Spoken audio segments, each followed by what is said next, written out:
Hello everyone, welcome to BSc. उम्मीद करता हूँ बेहतर होंगे और अपने स्टडी को बहुत बेहतर तरीके से तैयार कर लिए होंगे साथियों।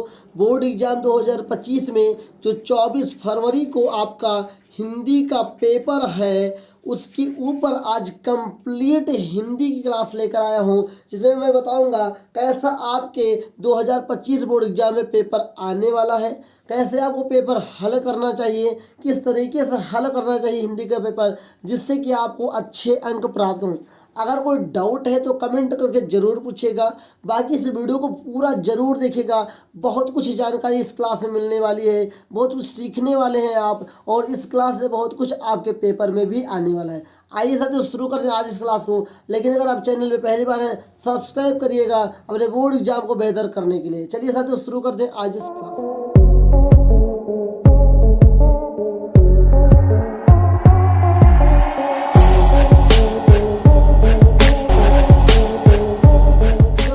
करें कि हिंदी के बारे में, तो कंप्लीट हिंदी की एक क्लास होने वाली है। एक ही वीडियो में पूरा समाप्त मैं करूंगा। 90% का जो सपना हुआ पूरा होगा बोर्ड एग्जाम 2025 के अंदर। फिर भी अगर आपके अंदर कोई डाउट होगा तो कमेंट करके पूछेगा, लेकिन मैं उम्मीद आपको दिलाता हूं कि डाउट बचेगा ही नहीं तो पूछोगेगा। आइए, जब आपको बोर्ड एग्जाम में कॉपी मिलेगी, कॉपी के बाद एक पेपर मिलेगा आपको, तो पेपर में आप यहाँ पर रोल नंबर डालेंगे। रोल नंबर आपका जो भी हो, अनुक्रमांक हो, वो नंबर यहाँ पर साथ अंकों में डालिएगा। उसके बाद नाम डालिएगा। मान लेते हैं आपका राम नरेश नाम है, तो आप राम नरेश डालिएगा, क्योंकि ये वेरी इंपॉर्टेंट है। इसको इसलिए डलवाया जाता है कि पेपर किसी और टेबल के पास ना जाए, बहुत इंपॉर्टेंट होता है। जो यहाँ पर होता है पहले साथियों, इसे पेपर कोड कहा जाता है। क्या कहते हैं इसे? पेपर कोड कहते हैं। बहुत ही इंपॉर्टेंट होता है। अगर आपने अपनी कॉपी में साथियों नहीं डाला पेपर कोड, तो आपके लिए दिक्कत पैदा हो सकता है। फिर आपकी कॉपी अच्छी तरीके से जच नहीं पाएगी। तो जब भी आप अपनी कॉपी में लिखें, कॉपी के फ्रंट पेज पर एक पेपर कोड डालने का सेक्शन होता है, वहाँ पर पेपर कोड जरूर डालें। यहाँ पर ऐसे होता है। उसका अगर कैपिटल लेटर है तो कैपिटल लेटर का ही उपयोग करेंगे। ओके, जो आपका पेपर होगा 70 नंबर पूर्णांक होगा साथियों। 2025 हिंदी का पेपर है, बहुत ही अच्छी तरीके से देख लीजिए। 3 घंटे 15 मिनट का आपको समय मिलेगा साथियों। प्रारंभिक के 15 मिनट क्या होंगे परीक्षार्थियों प्रश्न पत्र पढ़ने के लिए। मैं कहूँगा इस प्रश्न पत्र को जरूर पढ़िएगा। जो मिनट आपको समय मिला है उतना पेपर अच्छी तरीके से पढ़ लीजिएगा। तो पेपर पढ़ने से बहुत कुछ आपको फायदा होगा। पहले ये पता चल जाएगा को क्या पता है, कितना पता है, क्यों पता है और क्यों नहीं पता, ये भी पता चल जाएगा उसी समय। सभी प्रश्न अनिवार्य हैं, ये वेरी इंपॉर्टेंट है। यह प्रश्न पत्र 2 खंडों में है। खंड आ तथा खंड बा में विभक्त है। ओके, खंड आ में 1 अंक के 20 बहुविकल्पीय प्रश्न है जो OMR पे करना है। मैं कहूँगा OMR पे जो भी बच्चे अपना भरेंगे, OMR पे ब्लैक पेन का यूज करिएगा। Black pain on OMR। OMR पर ओनली ब्लैक पेन का उपयोग करिएगा, कटिंग मत करिएगा। पहला पेज कॉपी का हो और OMR सीट पे कोई कटिंग नहीं करिएगा। ओके, इसके साथ यहाँ पे साफ साफ लिखा हुआ है पत्रक पर नीले अथवा काले, नीले भी लिखा, लेकिन मैं आपसे कहूँगा काले ज़्यादा, बाल पॉइंट कलम से उपयोग करें। बाल पॉइंट का मतलब प्यारे साथियों कि जो डार्ट पेन है, आप स्केच अथवा क्या बोलते हैं उसे, जेल पेन का उपयोग ना करें। गोलियों को पूर्ण रूप से काला कर चिन्हित करें। काला यहाँ लिखा हुआ मतलब काले पेन का ही उपयोग करेंगे। ओके, फिर खंड आगे प्रत्येक प्रश्न का निर्देशांक पढ़कर केवल प्रदत्त OMR उत्तर पर करना। जो बहुविकल्पीय प्रश्न होंगे उसको केवल OMR पर ही करना है। ओके, कोई वाइटनर नहीं लगाना, कोई इरेजर का उपयोग नहीं करना है साथियों। खंड बा जो 50 अंक के और ऋणात्मक प्रश्न है। खंड बा में सभी प्रश्नों के उत्तर एक ही साथ ही करें, ये ज़्यादा सही आपके लिए रखा जाएगा। फिर भी आपको जो पता है वो जरूर करिए। पहले प्रश्न पत्र के आरंभ कीजिए तथा अंतिम प्रश्न तक करते जाइए। जो प्रश्न आता हो उस पर समय नष्ट न कीजिए। वेरी इंपॉर्टेंट, बहुत बच्चे यही समय बर्बाद करते हैं। लिखा हुआ है प्रश्न पत्र में साफ साफ, जो प्रश्न नहीं आता हो उस पर समय नष्ट ना करें। यही बच्चे नष्ट कर देते हैं। जो आपको नहीं आता है, प्रश्न पत्र में ऑलरेडी लिखा हुआ है कि जो आपको नहीं आता है उस पर समय बर्बाद नहीं करना है। ओके, तो आइए अब हम लोग शुरू करते हैं आज के अपने सेशन को। आज हमारा सेशन है साथियों पूरा कंप्लीट हिंदी ट्यूटोरियल वीडियो है, जिसमें मैं आपको बताने वाला हूं साथियों कि कंप्लीट हिंदी का पेपर बोर्ड एग्जाम 2025 में कैसे आने वाला है। 2025 का ही पेपर है, आपको बहुत कुछ मदद करेगा। ओके, अगर हम यहाँ से खंड आ की बात करें, बहुविकल्पीय प्रश्न है और हम शुरू करेंगे। सबसे पहला क्वेश्चन लिखा है निम्न में से शुक्ल युग के लेखक हैं। शुक्ल युग के option number A Mahavir Prasad Dwivedi, option number B Premchandra, option number C Girdhar Das, option number D Pratap Narayan Mishra. तो जो प्रेमचंद्र जी हैं वो क्या है, ऑप्शन नंबर बी आपका सही है। प्रेमचंद्र जी जो हैं शुक्ल युग के लेखक हैं। कहाँ के हैं, शुक्ल युग के लेखक हैं। उम्मीद करता हूँ अभी तक जो मैंने आपको समझाया है और ये प्रश्न संख्या एक बहुविकल्पीय का करवाया है ये आपको जरूर समझ में आया होगा। अब अगर क्वेश्चन नंबर 2 की बात करें, लिखा है कफन और पूस। क्या लिखा साथियों, कफन और पूस की रात। ध्यान दीजिएगा, कफन व पूस की रात कहानी के लेखक किसने लिखा। Option number A Jaishankar Prasad, option number B Premchandra, option number C Sudarshan, option number D Yashpal. तो साथियों कफन और पूस की रात कहानी के जो लेखक हैं वो मुंशी प्रेमचंद्र हैं। ऑप्शन नंबर आपका बी सही है। यहाँ पे क्वेश्चन नंबर 3 लिखा है सिंदूर की होली के नाटककार हैं। मतलब सिंदूर की होली एक नाटक है और किसने लिखा ये हमको बताना है। Option number A Jaishankar Prasad, option number B Ram Kumar Verma, option number C Lakshmi Narayan Mishra, option number D Hare Krishna Premi. तो ऑप्शन नंबर आपका सी सही है साथियों, लक्ष्मी नारायण मिश्र ने सिंदूर की होली नामक नाटक की रचना की है।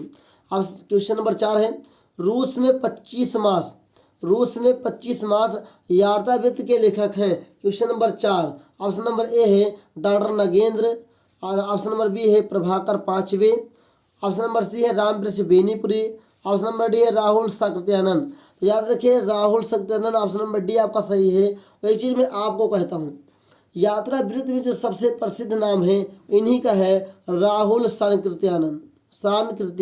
ओके, किसमें 5 लिखा है बाजे पायलिया के घुंघरू के लेखक कौन है। Option number A Kanhaiya Lal Mishra Prabhakar, option number B Devendra Satyarthi, option number C Makhanlal Chaturvedi, option number D Rambriksh Benipuri. साथियों ऑप्शन नंबर ए इसका सही है। क्वेश्चन नंबर 5 का कन्हैया लाल मिश्र प्रभाकर जी है बाजे पायलिया के घुंघरू के लेखक। ओके, अगला क्वेश्चन लिखा है क्वेश्चन नंबर 6 रीत काल को अलंकृत काल किस विद्वान ने कहा। अब रीत काल को अलंकृत काल से नाम से भी जाना जाता है, तो ऐसा शब्द किस विद्वान ने कहा है इसको हमें बताना है। ओके, ध्यान दीजिएगा। तो यहाँ पे लिखा है विश्वनाथ प्रसाद मिश्र ने, मिश्र बंधुओं ने, रामचंद्र शुक्ल ने, जॉर्ज ग्रियर्सन ने। तो ऑप्शन नंबर आपका बी सही है साथियों, मिश्र बंधुओं ने ही रीत काल को अलंकृत काल किया था। वेरी इंपॉर्टेंट सवाल है साथियों। क्वेश्चन नंबर 7 लिखा हुआ है निम्नलिखित में से कौन सी कृति मतलब कौन सी रचना रीतकालीन कवि देव की नहीं है। ध्यान दीजिए नहीं शब्द आया है, ये नहीं लिखा है कि देव की कौन सी रचना है, लिखा देव की कौन सी रचना नहीं है। ये बहुत इंपॉर्टेंट है, अरबरी में बहुत बच्चे इसी को नहीं पढ़ते हैं। ऑप्शन नंबर ए कवि प्रिया, ऑप्शन नंबर बी भाव विलास, ऑप्शन नंबर सी भवानी विलास, ऑप्शन नंबर डी रस विलास। तो विलास वाली जितनी रचनाएं हैं वो किसकी हैं, कवि देव की होंगी। लेकिन यहाँ पर कवि प्रिया जो है वो साथियों ऑप्शन नंबर आपका ए सही है। क्वेश्चन नंबर 7वें का ऑप्शन नंबर ए सही है, जो कि साथियों कवि देव की रचना नहीं है। ओके, यहाँ पे लिखा हुआ है द्विवेदी युग की विशेषता प्रवृत्ति है। मतलब द्विवेदी युग की प्रवृत्ति क्या है, क्या विशेषता है, क्या क्वालिटी है। ऑप्शन नंबर ए इतिवृत्तात्मक, ऑप्शन नंबर बी श्रृंगार एवं प्रेम, ऑप्शन नंबर सी नारी सौंदर्य का चित्रण, ऑप्शन नंबर डी इनमें से कोई नहीं। तो मेरे प्यारे बच्चों इतिवृत्तात्मक जो है वो द्विवेदी युग का क्या है साथियों, विशेषता है, क्वालिटी है। क्वेश्चन नंबर 9 की बात करेंगे, लिखा है 1943 ईस्वी में प्रकाशित तार सप्ताह का संपादन किसने किया था। याद रखिए 1943 तार सप्ताह का प्रकाशन से संबंधित मैंने कई प्रकार के ऑब्जेक्टिव क्वेश्चन आपको पहले से करवा के रखा है। यहाँ पे लिखा है क्वेश्चन नंबर 9 का option number A Ramvilas Sharma, option number B Sachchidanand Hiranand Vatsyayan आगे, option number C Prabhakar Machwe, option number D Girija Kumar Mathur. तो यहाँ पे ऑप्शन नंबर आपका बी सही है साथियों, आगे जो है 1943 में प्रकाशित तार सप्ताह के संपादक थे। उम्मीद करता हूँ अभी तक मैंने जो 9 क्वेश्चन आपको समझाए हैं अच्छे से पढ़ाए हैं, समझ में आया होगा और आप इसको अगर बोर्ड एग्जाम में आएगा तो जरूर करेंगे। आइए इसके आगे के प्रश्नों पर चर्चा करते हैं। क्वेश्चन नंबर 10 लिखा हुआ है साथियों राम की शक्ति पूजा, क्या साथियों राम की शक्ति पूजा व कुकुरमुत्ता किसकी रचना है। ऑप्शन नंबर ए सूर्यकांत त्रिपाठी निराला, जयशंकर प्रसाद, राम नरेश त्रिपाठी, महादेवी वर्मा। ऑप्शन नंबर ए आपका सही है साथियों, सूर्यकांत त्रिपाठी निराला जो है वो ऑप्शन नंबर सही होगा ए, किसका क्वेश्चन नंबर 10 का। क्वेश्चन नंबर 11 लिखा हुआ है। अब जो 10 नंबर तक ना जी, 1 से 10 तक जो होता है इसमें आपका हिंदी इतिहास होता है, मतलब कि हिंदी गद्य साहित्य का इतिहास होता है, हिंदी पद्य साहित्य का विकास होता है, ओके, इतिहास होता है जो भी बोल। अब जो क्वेश्चन नंबर 11 से 20 है इसमें आपका संस्कृत मिलेगा, व्याकरण मिलेगा, मतलब संस्कृत व्याकरण मिलेगा और हिंदी व्याकरण मिलेगा। अब यहाँ क्वेश्चन नंबर 11 से आपका व्याकरण चालू हो जाएगा। लेकिन बुरे समय को देखकर गंजे तू को रोए, किसी भी हालत में तेरा बाल न बाका होए। उपयुक्त पंक्तियों में कौन सा रस है? अभी बताओ, टकले को देखकर आपके मन में क्या आता है? हंसी आता है। तो ऑप्शन नंबर ए लिखा है वीर रस, ऑप्शन नंबर बी लिखा है करुण रस, ऑप्शन नंबर डी सी लिखा है श्रृंगार रस, ऑप्शन नंबर डी क्या लिखा है हास रस। तो इसका ऑप्शन नंबर डी सही है, हास रस। ओके, यहाँ पे लिखा हुआ है साथियों, ध्यान दीजिएगा। यहाँ पे लिखा है उस काल मारे क्रोध के, ध्यान दीजिएगा, उस काल मारे क्रोध के तन कांपने उनका लगा, मानो हवा के वेग से सोता हुआ सागर जगा। उपयुक्त पंक्ति में कौन सा अलंकार है ये हमको बताना है। ऑप्शन नंबर ए उपमा अलंकार, ऑप्शन नंबर बी रूपक अलंकार, ऑप्शन नंबर सी उत्प्रेक्षा अलंकार, ऑप्शन नंबर डी श्लेष अलंकार। तो यहाँ पर ऑप्शन नंबर सी सही है, उत्प्रेक्षा अलंकार सही होगा। ओके, आगे देखते हैं। क्वेश्चन नंबर 13 लिखा हुआ साथियों, नील सरोहुर श्यामन, नील सरोहु श्याम तरुण अरुण बारिज नयन, करऊँ सो मम उर्धाम सदा क्षीर सागर शयन। उपयुक्त पंक्तियों में प्रयुक्त छंद है, कौन सा छंद है? ऑप्शन नंबर ए सोरठा, ऑप्शन नंबर बी दोहा, ऑप्शन नंबर डी सिरोला, ऑप्शन नंबर डी कुंडलिया। तो ऑप्शन नंबर ए आपका सोरठा एकदम बिल्कुल सही जवाब है। ओके, यहाँ पे लिखा है क्वेश्चन नंबर 14 में, निम्नलिखित में से किस शब्द में अनु उपसर्ग का प्रयोग नहीं हुआ है? वेरी इंपॉर्टेंट, यहाँ नहीं वाले बहुत इंपॉर्टेंट हो जाते हैं। नहीं हुआ है, ये नहीं बोलना कि हुआ है, नहीं हुआ है। तो अनु का उपयोग कहाँ नहीं? अनुकरण में हुआ है, अनुशासन में हुआ है, अनुत्तीर्ण में नहीं हुआ है। तो ऑप्शन नंबर आपका डी सी सही है, क्योंकि अनुवाद में भी हुआ है। अनुत्तीर्ण में जो उपयोग हुआ है ये अन प्लस उत्तीर्ण, क्या है? अन प्लस उत्तीर्ण का उपयोग किया गया। अन जो है उपसर्ग है, लेकिन यहाँ पे अनु पूछा था, ना पे छठों की मात्रा, इसलिए ये नहीं होगा और नहीं ही पूछा था। क्वेश्चन नंबर 15 लिखा है, नीलकंठ त्रिनेत्र चतुर्भुज समस्त पद में प्रयुक्त समास है। ऑप्शन नंबर ए द्वंद्व समास, ऑप्शन नंबर बी बहुब्रीहि समास, ऑप्शन नंबर सी द्विगु समास, ऑप्शन नंबर डी अविभाव समास। तो साथियों इन सभी जवाबों में जो ऑप्शन नंबर आपका बी से बहुब्रीहि समास, इन तीनों में जो है बहुब्रीहि समास आता है। उम्मीद करता हूँ अभी तक जो मैंने आपको क्वेश्चन नंबर 15 तक बताया है आपको समझ में आया होगा। और मुझे कंप्लीट पेपर सॉल्यूशंस करवाना है, समझाना है, इसलिए आपको इस क्लास में बने रहना है, बहुत ही इंपॉर्टेंट है। आइए इसके आगे के प्रश्नों को देख। क्वेश्चन नंबर 16 लिखा साथियों, बादल का पर्यायवाची नहीं है। नहीं वाले क्वेश्चन बहुत इंपॉर्टेंट हो जाते हैं। आरवारी में बच्चे क्या करेंगे, जो है उस पर टिक लगा देंगे, लेकिन लिखा नहीं है। तो ऑप्शन नंबर ए नीरद तोयद, ये भैया बादल के पर्यायवाची होते हैं। अम्बुज पयोद, ये भी साथियों बादल के पर्यायवाची होते हैं। जलद पाथोद, ये भी बादल के पर्यायवाची होते हैं। तो ऑप्शन नंबर डी आपका सही हो साथियों, जलज पंकज।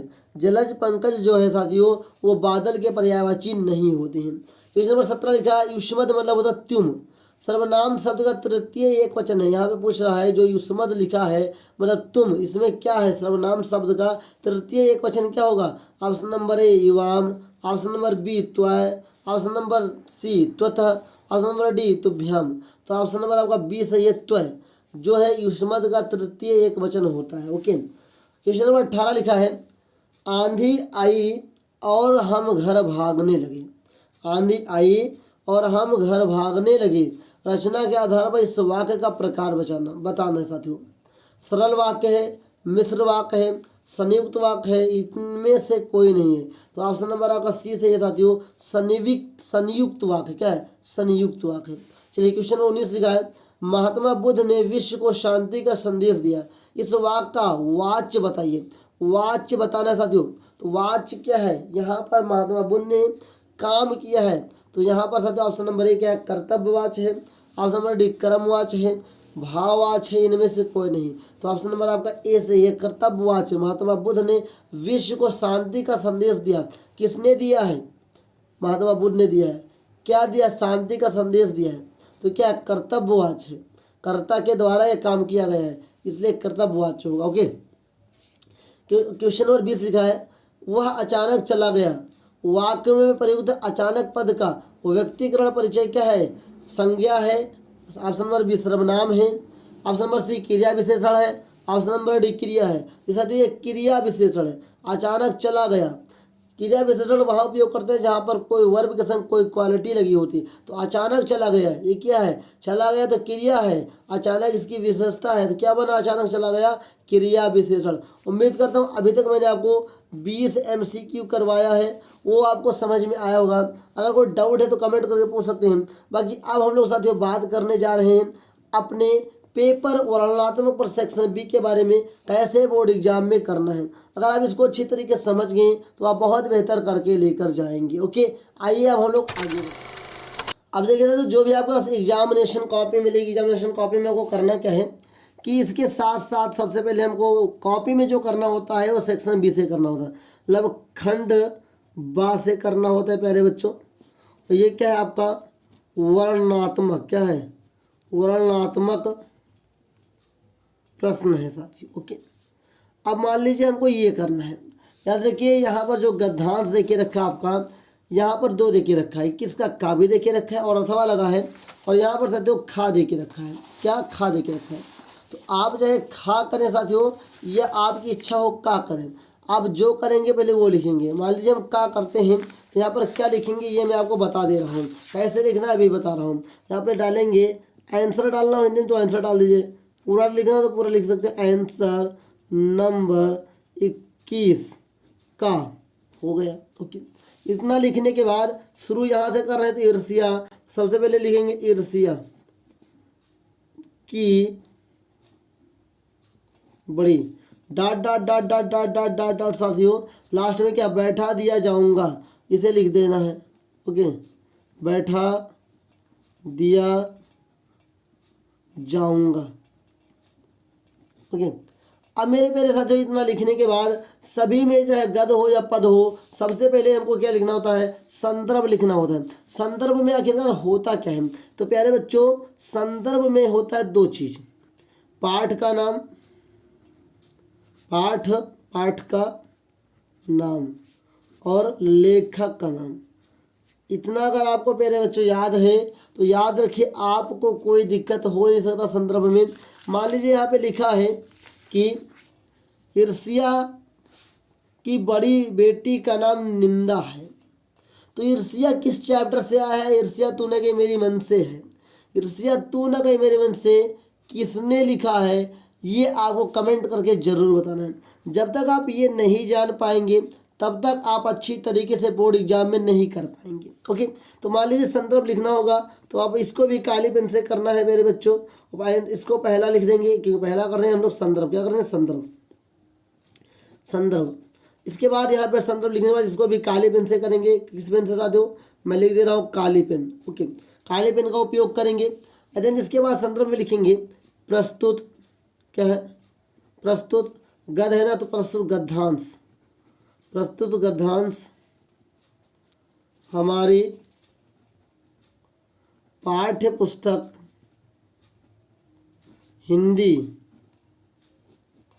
के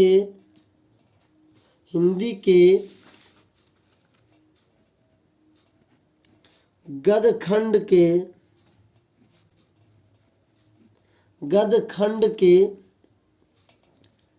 क्या है? गदखंड के, अब पाठ का नाम यहाँ लिखेंगे, गदखंड के जो नाम लिख देंगे यहाँ पाठ का नाम, नामक पाठ से लिया गया है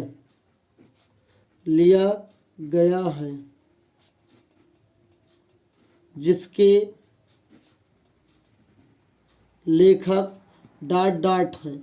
बस ये हो गया संदर्भ। ये 2 नंबर है। ये अगर संदर्भ गलत हो गया तो मेरे प्यारे बच्चों याद रखिए आपका पूरा मेहनत बर्बाद जाएगा। और पहले पेज में उसी का हमको व्याख्या करना है, उसी का हमें संदर्भ लिखना है जिसका मुझे अच्छी तरीके से पता है। नहीं पता उसको हम नहीं करेंगे, लेकिन जो पता है अच्छी तरीके से करेंगे।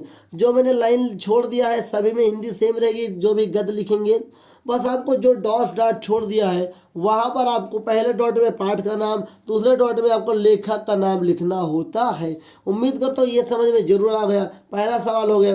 दूसरा सवाल आपको मान लो करना है, दूसरा हम यहाँ पे नंबर डाल देंगे। दूसरा कैसे करेंगे, यहाँ ध्यान दीजिएगा। लिखा है गद्यांश के रेखांकित अंश की व्याख्या करना है। मान लो तुम व्याख्या लिखना है तो सबसे पहले यहाँ पे हेडिंग डाल दो व्याख्या। व्याख्या के बाद हमको किसकी व्याख्या करनी है, केवल अंडरलाइन वालों की करनी है। जिसके नीचे अंडरलाइन है हमको पूरी व्याख्या नहीं करनी है, हमको केवल अंडरलाइन वाली व्याख्या करनी है। तो कैसे करेंगे, ईर्ष्या की बड़ी बेटी का नाम निंदा है, लिखेंगे लेखक के अनुसार, लेखक के अनुसार। ठीक है, ये अपनी तरीके से मैं जोड़ कर बता रहा हूँ, कोई ऑफिशियल नहीं आपको लिखना है, लेकिन एक अलग तरीका अपनाएंगे तभी हमें अलग नंबर मिलेगा लोगों से। तो लेखक के अनुसार जो हमारे जीवन में, जो हमारे जीवन में एक बड़ी समस्या उभर कर सामने आ रही है वह है ईर्ष्या। वह है ईर्ष्या। ईर्ष्या के अभी यहाँ पे लिखा हुआ था ईर्ष्या की बड़ी बेटी का नाम निंदा है। मैंने अभी शुरुआत किया है, अभी मैं वहां से रेफरेंस नहीं ले रहा हूँ, तो लिखूंगा ईर्ष्या की कौन से मैंने बड़ी बेटी लिखा है, तो ईर्ष्या की बड़ी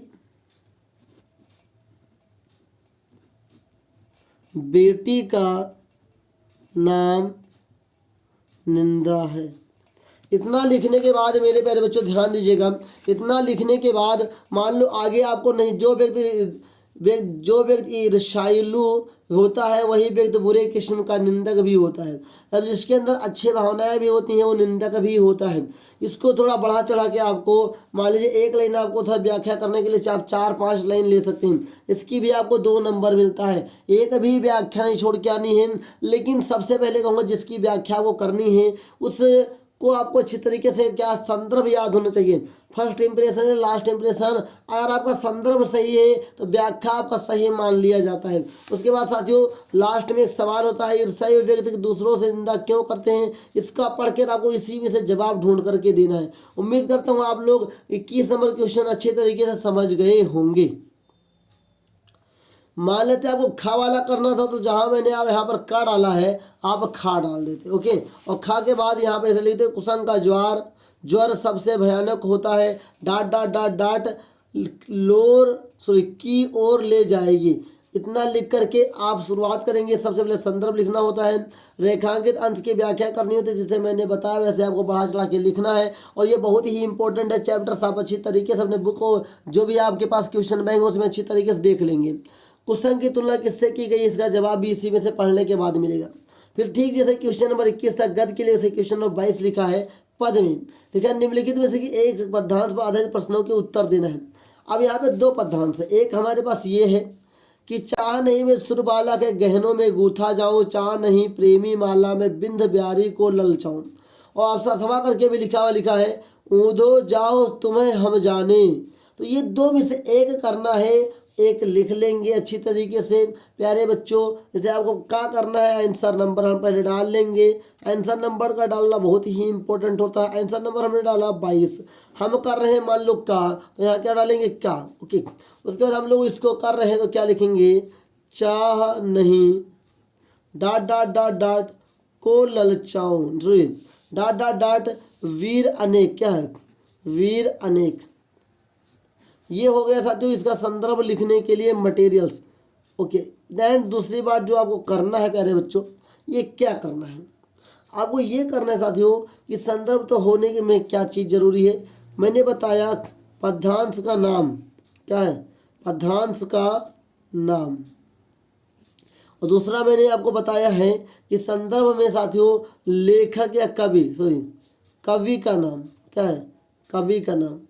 अगर आपके संदर्भ में पाठ का नाम जो गद है या पद है, जो लेखक है कवि है, अगर उनका नाम गड़बड़ हो गया, वो डेट गड़बड़ हो गई, वो समय गड़बड़ हो गया, तो आपका पूरा का पूरा मेहनत बर्बाद जाएगा। इसलिए डेट सही लिखा करिए और कवि का नाम सही हो, या जो भी आप पाठ रेफरेंस दे रहे हैं वो आपका क्या हो, बिल्कुल सही हो, तभी आगे की चीज़ें सही मानी जाएंगी। ठीक उसी बार रेखांकित अंशों की व्याख्या करनी है, जिसके नीचे अंडरलाइन है उसी को बढ़ा चढ़ा के लिखना होता है। ओके, चाहे अथवा वाला करेंगे तो उदो जाओ डाट डाट डाट तब नैकोस मुस्काने, इतना आपको लिखना है। और ठीक इसी प्रकार से जैसे मैंने आगे बताया पहले, वैसे ही आपको यहाँ पर क्वेश्चन नंबर 22 में करना है। आइए इसके प्रश्न अगले कड़ी में चलते हैं। क्वेश्चन नंबर 23 आ गया और क्वेश्चन नंबर 23 में साथियों संस्कृत चालू हो जाता है। यहाँ पर भी क्या होते हैं, गद होते हैं, गद्यांश बोलते हैं, इसमें से 2 आता है। अब गद्यांश में से 2 आया है, इसमें आपको संदर्भ लिखना होता है। इसमें व्याख्या नहीं बल्कि हिंदी में अनुवाद होता है। संदर्भ में लेखक जो संस्कृत होता है उसमें किसी लेखक या लेखिका का नाम नहीं होता है, तो वहाँ पर हम केवल पाठ का नाम लिख करके छोड़ दें। जैसे हमको मान लेते हैं कि इसके में संदर्भ लिखना है, किसका संदर्भ लिखना है, क्वेश्चन नंबर 23। यहाँ पर क्या डालेंगे, ध्यान से देखिएगा, लिखेंगे सबसे पहले आंसर, ध्यान दीजिए आंसर नंबर 23, और हम लोग क्या करेंगे तो क्या लिखेंगे, और लिखेंगे वाराणसी प्राचीना काले देव गेहे विद्या दिव्यम ज्योत होते थे, इसको जरूर लिखिएगा। फिर लिखेंगे क्या लिखा है, वाराणस्यम dot dot dot dot dot dot क्या है, विद्या ग्रंथम। इतना लिखने के बाद साथियों आपको शुरू कर देना है संदर्भ लिखने के लिए। संदर्भ संस्कृत में कैसे लिखते हैं, ध्यान दीजिएगा, लिखेंगे प्रस्तुत क्या लिखा है, गद्यांश, संस्कृत गद्यांश, प्रस्तुत संस्कृत गद्यांश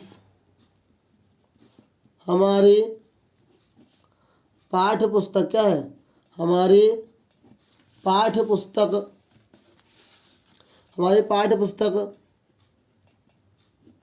हिंदी के ध्यान दीजिएगा, हिंदी के संस्कृत खंड से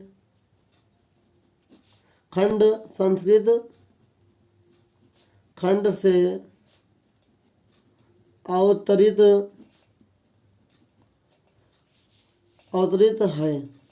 है या लिया गया है।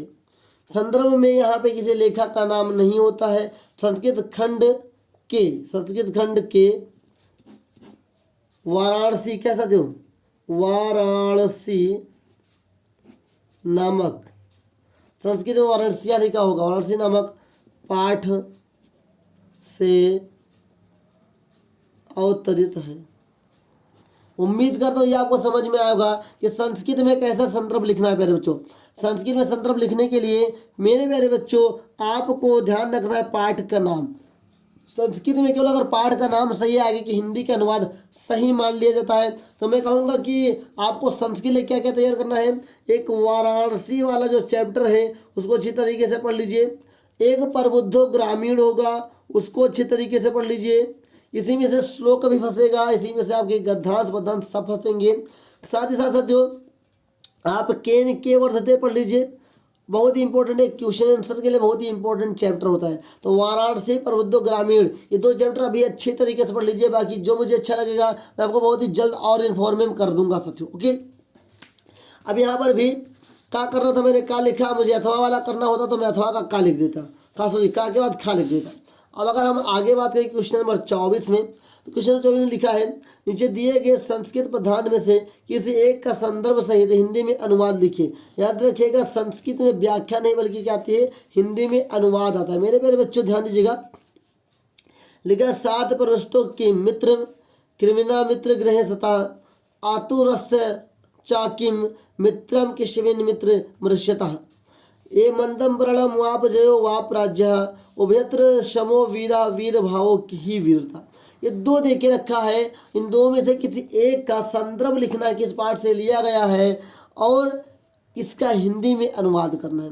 हिंदी का अनुवाद कम से कम साथियों, कम से कम 4 से 6 श्लोकों का अच्छी तरीके से हिंदी में अनुवाद पढ़ लीजिए, बहुत ही इंपॉर्टेंट है। जो मैंने चैप्टर्स बताए बहुत ही इंपॉर्टेंट है, वहीं से क्वेश्चंस आने के भी चांसेस रहते हैं। अब अगर आगे बात करें क्वेश्चन नंबर 25 की बात करें तो क्वेश्चन नंबर 25 में लिखा हुआ साथियों, अपने पठित खंड काव्य के आधार पर निम्नलिखित प्रश्नों की किसी एक उत्तर दीजिए। कई खंड काव्य है, आप अपने जिले में कौन खंड काव्य चलता है आपको अपने क्लास में बताया गया होगा। अगर आप उसे नहीं जानते हैं डिस्क्रिप्शन में लिंक मिलेगी, उसे जाकर देख लीजिए कौन सा खंड काव्य किस जिले के लिए। ओके, मान लेते हैं कि आपके जिले में जो आया है, आपके जिले में मान लेते घा वाला चलता है साथियों मेवाड़ मुकुट। हाँ, मेवाड़ मुकुट के 2 क्वेश्चन है, एक क्वेश्चन है 2 क्वेश्चन है, लेकिन आपको इन 2 में से केवल एक करना है। मान लीजिए आप पहला कर रहे हैं तो हम क्या डालेंगे, 25 के घा तो पहला डाले हो, फिर 1 डाल देंगे। ओके, इससे क्या होगा, हमें पता चलेगा और लेखक को भी पता चलेगा उसने कौन सा कॉपी चेक करा जिसमें आंसर कौन सा लिखा हुआ है। अगर वो पता ही नहीं लगा पाए कौन सा आंसर चेक कर रहा हो तो नंबर जितना अच्छा देना चाहिए उतना अच्छा दे नहीं पाता। ओके, उसके बाद इसमें से जो भी आपकी पाठ में हो, जो भी आपके ज़िले में हो, उसको अच्छी तरीके से तैयार कर लीजिए, बहुत ही इंपॉर्टेंट होते हैं। अगर हम क्वेश्चन नंबर 26 की बात करें साथियों, लिखा है दिए गए लेखों में से किसी एक का लेखक का जीवन परिचय देते हुए उनकी एक प्रमुख रचना का उल्लेख करना है। सभी रचनाएं नहीं लिखना है, क्या करना है साथियों, किसी एक रचना के बारे में अच्छी तरीके से जानकारी देनी है। मैं कहूँगा डॉक्टर राजेंद्र प्रसाद, आचार्य रामचंद्र शुक्ल और पद्मनाभ पुन्नालाल बख्शी, ये तीनों का जीवन परिचय अच्छी तरीके से याद कर लीजिए। आगे बोर्ड एग्जाम साथियों 2025 में बहुत ज़्यादा मदद मिलेगी। लेकिन मैं कहूँगा सबका संक्षिप्त परिचय जरूर याद होना चाहिए। संक्षिप्त परिचय से क्या होगा, आपके जीवन परिचय में नंबर कटने के चांसेस कम होते हैं और आप अच्छे से लिखते हैं। लेकिन याद रखिए अगर संक्षिप्त परिचय आपका सही नहीं निकला तो पूरा का पूरा मेहनत बर्बाद जाएगा। इसलिए जब भी जीवन परिचय लिखें, डेट, उनके माता पिता का नाम, जन्म स्थान, मृत्यु स्थान, मृत्यु का समय कतई ना भूलें, आपका पेपर बहुत ही बेस्ट जाएगा। ओके, अब वहाँ पे का जो था वो गद्य के लेखकों के लिए था और जो खा नंबर है वो किसके लिए है, कवियों के लिए साथियों। अब इसमें से बिहारी लाल, ये सब के सब क्या है, बहुत ही इम्पोर्टेंट है साथियों। ओके, और ये मैं कहूँगा कि अच्छी तरीके से तैयार करिए। जो भी जीवन परिचय तैयार करें उसमें साथियों आपको क्या करना है, क्या करना है प्यारे बच्चों, जीवन परिचय तैयार करते समय आप जो संक्षिप्त परिचय तैयार करते हैं, संक्षिप्त परिचय तैयार करने के साथ साथ साथियों आपको याद होना चाहिए। जीवन परिचय में अगर आप डेट गलत करेंगे, माता पिता का नाम गलत करेंगे, जन्म स्थान गलत करेंगे, मृत्यु का डेट गलत करेंगे तो आपका पूरा का पूरा मेहनत बर्बाद जाएगा। उम्मीद करता हूँ क्वेश्चन नंबर 26 तक आपको अच्छी तरीके से समझ में आ गया होगा।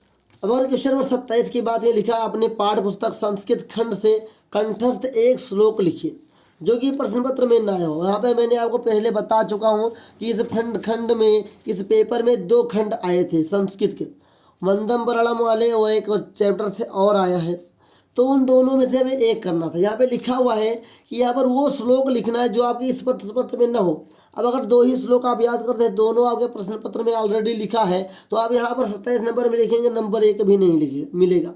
तो अब वो करना क्या है, लगभग 4 से 6 क्या याद करना, श्लोक याद करना है। 4 कंपलसरी है, 6 ऑप्शनल है। अगर आप 4 भी याद कर लेंगे आपका साथियों ये अच्छी तरीके से क्वेश्चन नंबर 27 हो जाएगा। क्वेश्चन नंबर 28 लिखा है अपने विद्यालय के पुस्तकालय में हिंदी की पुस्तकों एवं पत्र पत्रिकाओं का अभाव है, इन्हें मांगने का अनुरोध करते हुए अपने विद्यालय के प्रधानाचार्य को पत्र जरूर लिखें। इसको छोड़ना नहीं है, अच्छी तरीके से करना है, कैसे भी करना है, कुछ भी हो लेकिन करना है तो करना है, चाहे वो कुछ मिसप्रिंट ही हो जाए, लेकिन आपको इसको छोड़ के नहीं आना है। फिर अथवा करके लिखा तो ये तो उसको करेंगे तो इसको करेंगे। क्वेश्चन नंबर 29 लिखा साथियों, निम्नलिखित में से किन्हीं 2 प्रश्नों के संस्कृत में उत्तर देना है। 5 प्रश्न आएंगे, किसी कभी कभी 4 भी आ सकता है, लेकिन इनमें से केवल आपको 2 आंसर देना है। जो भी करने, मान लो आंसर नंबर हम 29 कर रहे हैं तो आंसर 29 पहला करेंगे तो यहाँ पर पहला डाल देंगे। ओके, ये ऐसे ही आपको अच्छी तरीके से करना है। अगर फिर भी अगर कोई डाउट है कमेंट करके पूछ सकते हैं प्यारे बच्चों। अब क्वेश्चन नंबर अगर 30 की बात करें, लिखा है निम्नलिखित में से किसी एक विषय पर निबंध लिखना है। अब मैंने जो भी पढ़ाया निबंध, आपने जो भी निबंध पढ़ा साथियों, मान लेते हैं वो सब में नहीं आया, तो मैंने कितनी बार बताया, आप सबसे पहले हेडिंग डालिए। मान लीजिए इसको लिखना चाहते हैं, हेडिंग डालिए, प्रस्तावना डालिए, प्रस्तावना से पहले मूल बिंदु के लिए 2 लाइन छोड़ देंगे, प्रस्तावना डालेंगे, फिर क्या डालेंगे, उसके बारे में जो मुझे पता वो लिखेंगे, लास्ट में उपसंहार। लगभग जब भी निबंध लिखें 4 से 6 हेडिंग कंपलसरी है, लगभग 4 से 6 हेडिंग होनी चाहिए। आपके निबंध में, तब आपका निबंध अच्छी तरीके से माना जाएगा कि आपने मेहनत करके अच्छी तरीके से लिखा है। मेरे प्यारे साथियों, आप जो भी निबंध आए, निबंध अच्छी तरीके से तैयार कर लो, पढ़ लिख करके, और पत्र लिख लो। बस आया हो तो सही, नहीं आया हो तो सही, आप अगर पढ़ के जाएंगे शब्द रहेगा तो आप अच्छी तरीके से मिलाकर लिख पाएंगे। उम्मीद करता हूँ आज तक जो मैंने आपको पढ़ाया सब आपके पेपर में काम आएगा, और आज जो मैंने पढ़ाया है ये भी आपके पेपर में काम आएगा। आपने अगर पूरी क्लास देखी होगी तो आपको पता चल गया होगा कि कैसे बोर्ड एग्जाम में पेपर आएगा, कौन से क्वेश्चन से इंपॉर्टेंट है। फिर भी अगर कोई डाउट है कमेंट करके पूछ लीजिए। और साथियों, आप सभी को बेस्ट ऑफ लक आपके हिंदी एग्जाम के लिए। बेहतर तैयारी करिए, बेहतर रिजल्ट आएगा और बेहतर भविष्य होगा आपके लिए। आज जो मैं आपके सामने लाया था 2025 का साथियों ये पेपर है जो कि बहुत ही इम्पोर्टेंट है आप सभी के हिंदी बोर्ड एग्जाम के लिए। अगर फिर भी कोई डाउट है कमेंट करके पूछिए। आज इस वीडियो में मैंने बताया आपको कंप्लीट हिंदी की क्लास थी साथियों, कंप्लीट हिंदी मैंने क्लास 10 की बता दिया कैसे एग्जाम में आपको लिखना है, कैसे आपका पेपर आ सकता है। उम्मीद करता हूँ ये आपको समझ में आया होगा। बाकी अगर कोई डाउट है कमेंट करके पूछ लीजिए। चैनल पे पहली बार है सब्सक्राइब कर लीजिए। मिलेंगे नेक्स्ट क्लास में, तब तक के लिए जय हिंद, वंदे मातरम साथियों।